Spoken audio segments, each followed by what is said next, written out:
Hi అండి, welcome to my channel. చిన్న చేపలతో పకోడీ ఎలా చేయాలో చూసేద్దాం.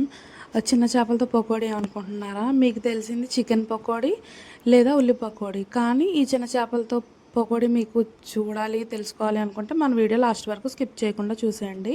ఏం లేదండి, నేను మా సైడ్ ఒక చిన్న చేపలు వస్తే 1 కేజీ తీసుకొని వాటిని బాగా క్లీన్ చేసేసి నాకు ఎన్ని కావాలో అన్నీ ఒక బౌల్లో మ్యాగ్నేషన్ చేసేసుకుందాం. ఒక బౌల్లో కొన్ని చేపలు తీసుకోవాలి. ఉప్పు, కారం, పసుపు, గరం మసాలా, కార్న్‌ఫ్లోర్ వేసుకోవాలండి. కంపల్సరీ కార్న్‌ఫ్లోర్ ఉండాలి.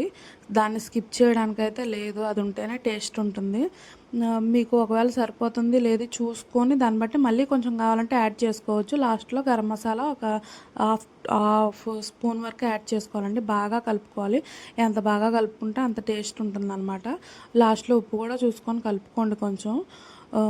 అలా కలిపేసుకొని మ్యాగ్నేషన్ చేసేసుకున్న తర్వాత దీన్ని నేనైతే ఒక గంట 2 గంటల వరకు ఫ్రిడ్జ్లో పెట్టాను. మీ ఇష్టం, ఇన్స్టెంట్గా వేసుకోవాలంటే వేసుకోవచ్చు, లేదు అంటే ఇలా మేము కూడా మ్యాగ్నేషన్ చేసుకొని పెట్టుకున్నాక వేసుకుంటామంటే వేసుకోండి. మళ్ళీ తీసేటప్పుడు మళ్ళీ మనం వేసుకుంటామన్నప్పుడు కొంచెం చిటికెడు గరం మసాలా వేసుకొని బాగా కలుపుకోవాలండి. ఎంత కలుపుకుంటే అంత టేస్ట్ అనిపిస్తుంది. మళ్ళీ ఒకసారి కలిపేసుకొని మనం ప్యాన్ పెట్టేసుకొని దాన్ని మనం డీప్ ఫ్రై చేసుకోవాలన్నమాట.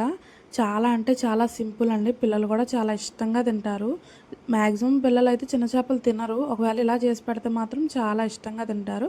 మన వీడియో నచ్చితే కంపల్సరీ సబ్స్క్రైబ్ చేసుకోండి, లైక్ చేయండి. Thank you.